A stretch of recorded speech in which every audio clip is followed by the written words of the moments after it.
Hello. Hi, how are you? I am doing well. Thank you for joining us. Can you hear me well? I can. Okay, I tried to do it from my cell phone, um, and I told you how I had events this afternoon, and so I Yep. wanted to make it work. I'm actually having lunch with my wife, and so I'm trying to get in more than one thing at a time. That is, I can only imagine the life of a candidate requires a lot of multitasking.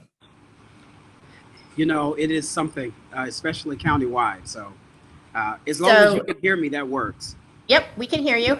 And Okay. so I'm just going to go over a few format things so that everything is the same for each person, and they know that I've explained the format to you. As we discussed, it's 20 minutes once I start the first question. I have 7 questions to prompt you on things that are of interest to people who are subscribers to the Alliance for Public Schools. But if there's a question that you want to spend more time on because it's something you're passionate about, there's no time limit on individual questions, just a 20-minute time limit overall for the process. We've done this because our constituents want to know more in-depth information about what candidates feel, not the same 2-minute answer over and over that they feel they're hearing on the other formats. So we've decided to do this. Do you have any questions about the format? No, I'm looking at the questions now.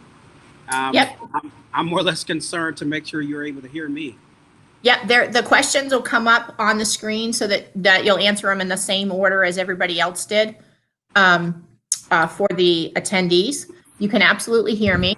I can absolutely hear you. And then the last thing I need to do is I'm trying to be fully transparent when I know any of the candidates. So I want to let the people watching know that the Alliance for Public Schools is housed at the United Way Suncoast, which is where Dr. Johnson is employed. And so we have met professionally, and then he also is very involved in the work at Campbell Park Elementary, the community school work there where the Alliance does quite a bit of work. So we have met each other. We do know each other. Absolutely. Okay. There's no bias there, and you're being fair to me as everyone else. So yep, that's we're clear about that. That's the goal. I just don't want anyone to think, oh, well, she knows that person. I mean, a good majority of the people in the race I have had some kind of interaction with because they have some kind of interaction with public schools. So again, right. This is Dr. Jeffrey Johnson. He is running for Hillsborough County School Board District 7, and this is a countywide district. So if you live in Hillsborough County and you are a registered voter, you have the opportunity to vote for Dr. Johnson. So we will start, and the timer will start when I get to the first question. And so I'm going to go and do the first question, which is we very much feel that a lot of times the good things that are happening in public schools don't get enough attention. And so we want to start really positively. And so I would love you to tell me what you love about public schools. This may seem simple, but I think that it is a characteristic that must be brought out about our public school system.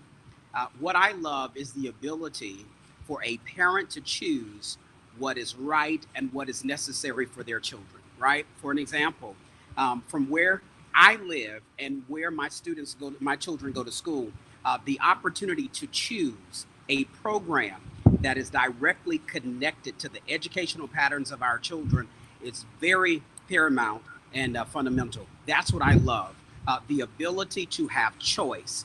That right for parents have not been removed. It is exercised, and parents, they're given the opportunity to make sure that their children have the opportunity to go where they need to go. I say that not as a candidate, but as a father. I have one son at Rempello School and 2 sons at Lomax Elementary School, which is a science program, a magnet science program. I understand my children. I understand that they're analytical. My sons are very strategic thinkers. And so the schools in which we have them in are directly connected to who they are personally. And it is an opportunity for them to grow and matriculate. My oldest son was at Lomax for 6 years, kindergarten through 5th grade. There was no doubt in my mind that that's where he needed to be. There was a great place of relationship that was built, and his school was nearly 40 minutes away from the house. But we knew based on relationship what we had with those educators and those families, they made it very much important for our sons to be there.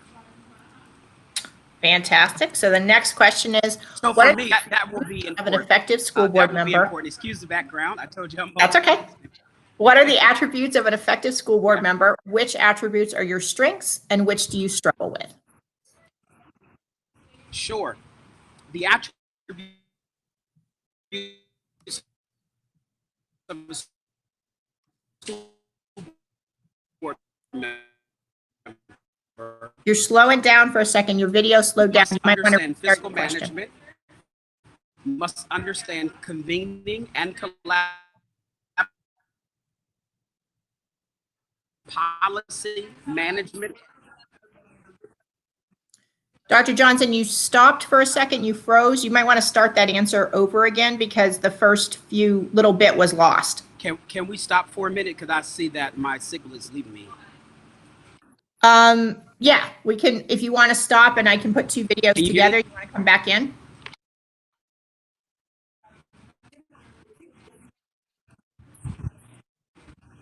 I'm looking at my computer. I'm looking at the EdChat, and it's showing that my connectivity is going in and out. Okay. Yeah, that's what's happening. Sorry about that. That's okay. So I don't know if that's going to happen again. Okay, you're back. And I see a delay on your side. Okay. You're back now if you want to start the answer to that question over again. Do you think that? I was going to ask, do you think it's better to reschedule? So do you want to try to do this later? And confusion? Yeah. Yeah. What I will. Yeah, I'm thinking so. And I can. Okay, we'll do two videos together, so we won't redo the beginning. We won't redo the beginning part. We'll figure out when we connect to how we do the second piece. And we're at 16 minutes right now. I'll stop this, and you'll have 16 minutes left in your interview. Okay. Is 8 o'clock too late? Nope, I can do 8 o'clock. We'll do 8 o'clock. Tomorrow is a busy day for you. Okay. I will do 8 o'clock tonight. I'll be done with church by that time. Okay, I will do another link, and then we'll put the two videos together. Okay. Thank you. Thank you, Melissa. Talk to you soon.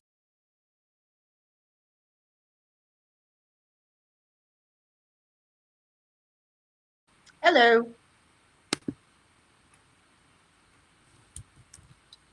Are you good to go? I'm ready. Okay, fantastic. Again, this is the EdChat part 2 because we had technical difficulties with Dr. Jeffrey Johnson running for Hillsborough County School Board, District 7 countywide. We're going to go right into the question that we had when Dr. Johnson had technical problems. So let's go into this show question list and publish. So you are answering, what are the responsibilities of the school board and individual school board members related to advocacy? Right. Well, let me first identify the responsibilities of a school board member because that question has two parts to it. The main responsibility is to work in tangent as well as to supervise and sometimes mitigate the role of the superintendent. So that is the role of the school board, that the superintendent is at the behest of the school board. So that is the first responsibility, to hold the superintendent accountable. The second responsibility of the school board is to balance and approve the budget. As we know that Hillsborough County is the largest employer, the school district is the largest employer in Hillsborough County with a $3.3 million budget, nearly 25,000 employees, 206,000 students, and 250 schools. That is a large operation. And so when it comes to I believe the public education advocacy, the school board members must be the champions of anything directly connected to the educational enhancement of our children. That starts with the policy, that starts with what's in place. Everything is a trickle-down effect from how we hold the superintendent accountable, who manage the day-to-day operations of the school. The advocacy, as well as making sure that you're advocating for strong policies for our students, not only for our students, but also for our educators. These are the things that you put in place to make sure that there is strong fiscal management, make sure that there is strong classroom order and dictation, making sure that the district has the exact quality of instructional material that they need in order to be successful. Listen, we are the 7th largest school district in the country. Let me say that again. We are the 7th largest school district in the country. So our public education advocacy must be at the top. It must be at par because others are looking at us. 4 of the largest school districts are right here in Florida. And so there must be a champion. And when I think about advocacy, I think about a drum major. I think about a person that is a champion. But when you begin to champion the educational policies of our school district, it is not something that happens only in board meetings. It's not something that happens only in schools during the day when you are visiting as a board member, but it's about what you do outside. It's about what you do when there are no cameras on. It's about being a consistent drum major 24 hours a day, 7 days a week. So those are the responsibilities of the school board and the individual school board members by being a advocate. Coming together collaboratively is important to work together to make sure that the policies that we put out, they do not affect a personal agenda. It's not about individuals. It's all about what we can do together collectively as a board to make sure that our policies and procedures that are in place are effective, they are wise, they're smart, and they're adding value to our schools as well as our scholars. Fantastic. So the next question is, what are the attributes of an effective school board member, and which attributes are your strengths and which do you struggle with? Sure. So let's deal with that. If you'll keep the question up so I can see it. Melissa, Yep. Thank you so much. It's whether so you want to be on the screen or not for the video. No. I want to make sure that they hear me. It's more important to hear me than to see me. So I want to make sure I'm answering the question properly. What are the attributes of an effective school board member? And I think we talked about this in our discussion earlier. Being an effective school board member is one that understands business, all right? They understand fiscal management. They understand conflict resolution. They understand collaboration. They understand convening. They understand working with others to get a common goal done. Those are attributes of an effective school board member because you're pushing policy. You're holding the superintendent accountable. So those, you cannot be shy nor timid. Now, what attributes are my strengths? So I believe that I work well when it comes to leadership development. I believe that I work well when it comes to time management. I believe that I work well when it comes to strategy and implementation. What I struggle with is sometimes waiting for others to move the needle and to move faster and to move with a more calculated strategic approach, because there are some things, even though the school board is a nonpartisan seat, there are some things based on the statistics of how boards have operated and voted over the last few years that it becomes partisan issues.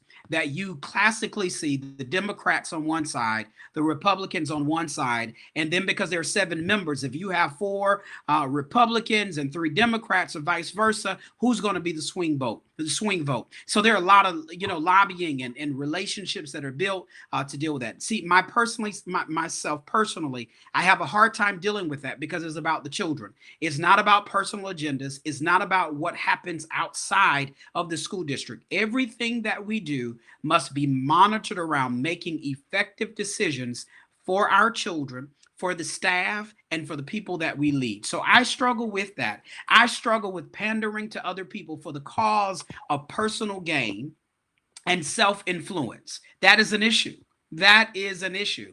And I believe that this has become a problem for the board, that even though it's nonpartisan, it has become partisan in some of the decisions that you make. And you can see that from the record and how people make their votes and how they make their decisions. And so that's something that I struggle with. I also struggle with the fact of not having things done when I want them done. I'll just be honest with you, because if something should be jumped on and something should be moved and something should have immediate, expedience to it, I think it should be done then. But this comes into working with other people. Even though I feel as if this is a matter that should be addressed immediately, I understand that Rome was not built overnight.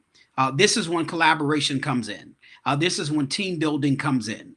That is not about Jeffrey. It's not about my ideas, but it's about what we feel is best for our students and for our schools. So those are 2 areas in which I struggle that I will seek to work on. That it cannot happen in my time frame.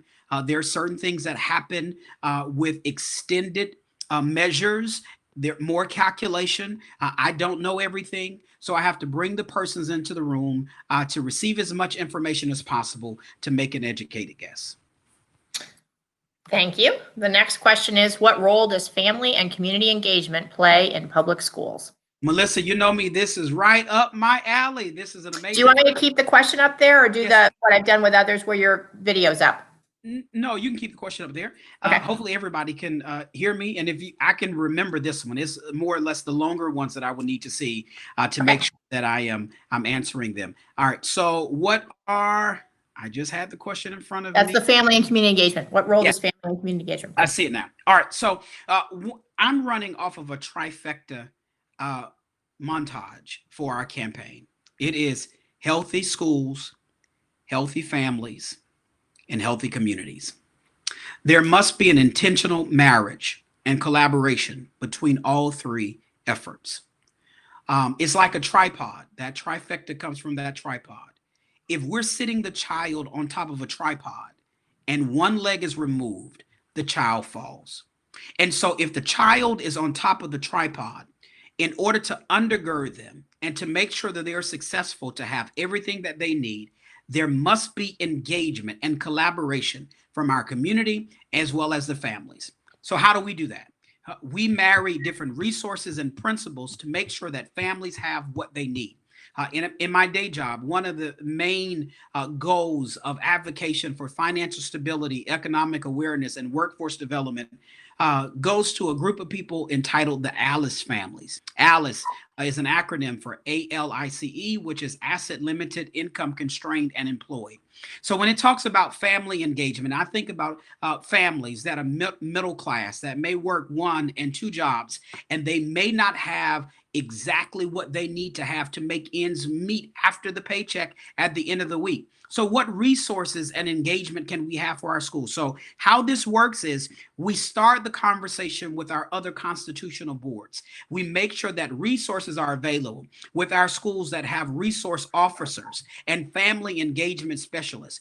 What resources are available to make sure that mom and dad can come to a SAC meeting, can come to a PTA meeting? They have the opportunity to make sure that they're sitting down at the dinner table at night and they're helping with school and they're helping with homework. This is important. And so that community engagement comes from every community activity, every community partner. We hold them accountable. I am a firm believer that in order for a person to come into our community, to come into our network, and they put up a big business or whatever, and they want the community to support them, we have to hold them accountable by saying, what are you doing to support our schools? That community partners should be sending volunteers. They should be mentoring. They should be adopting classes, because it is a marriage between family, school, and community. That is that trifecta principle. In order for our children to be successful, we must marry all three and blend them together so that there is intentional engagement within our schools that will add lasting value for our children. Thank you. The next question is, if you are elected to serve this term on the board, how do schools, the district, and community look different in 4 years? Great question. One of the things in which is a great place for me is diversity and equity. Equity is that word that really gives the symbolism and synopsis to being fair and making sure that everyone has the same rights and resources. When I see this, I believe that the role of the school board member is to be multidimensional and to think with vision. They are not reactionary, they are proaction. They're thinking about what's going to happen 10 years from now. How this is a heartbeat for me is because I have 3 sons in the school district. I have a 7th grader, a 4th grader, and a 2nd grader. So what's going to happen after 4 years after I finish my first term? Is there something that I've done to move the needle, to have intentional conversation that we're setting up and piloting programs for the next 10 years? I think that is the trademark of an effective leader. We're not looking at just right now, because we need to work on instruction. We need to work on curriculum design. We need to work on working with our superintendent to make sure that our policies and procedures are in place. Right now, COVID is a major thrust into our educational system. What we're going to do, one thing that COVID did teach us is that there is a lack of technology within our schools. So if you have a family that has 4 children at one school, they can only receive 1 tablet per family. So there are 3 other kids that has to wait and rotate time in order to get that tablet. So in order for us to be effective, we know that we must hit on the areas of technology. So if something was to happen in this matter again, I see us having mobile hotspots and broadband opportunities for neighborhoods, that we take buses that are not being used and we work with Frontier and Spectrum, and we make sure that bus is a mobile hotspot to go and sit in the middle of communities and pull a broadband signal to make sure that our families have the capability to get online. Not only that, I believe that every student working with our community partners, every student should have a technological device that our teachers should be instructing from an aspect of technology, even if it's in a brick and mortar, that our students can still learn from a platform of technology. So if this happens again, they will be very much prepared. They will be very apt and ready to make sure that there is no drop in their learning. I believe that because of COVID, there was a lot of unfinished teaching and unfinished learning because of how the semester ended.